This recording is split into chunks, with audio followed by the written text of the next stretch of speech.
সেটা হচ্ছে তোর লুনি রিভার। ওকে, এরপর আমরা দেখে নিই is the main river in this area. The peninsular plateau.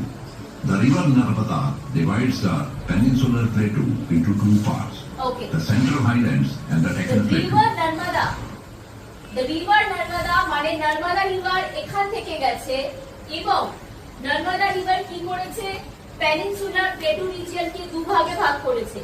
একটা হচ্ছে সেন্ট্রাল হাইল্যান্ড, যেটা হচ্ছে ভারতের ঠিক মধ্যভাগের উচ্চভূমি যেটাকে আমরা বলছি, আর এটা হচ্ছে দ্য ডেকান প্লেটু যেটাকে আমরা বলি হচ্ছে ভারতের দাক্ষিণাত্য মালভূমি। এবং এর পাশের আরেকটা পোর্শন রয়েছে যেটাকে আমরা বলি হচ্ছে ভারতের পূর্ব ভারতের যে উচ্চভূমি, সেটাও কিন্তু এই পোর্শনটাতে পড়ছে, মানে সেন্ট্রাল হাইল্যান্ডের এই পোর্শনটাতে।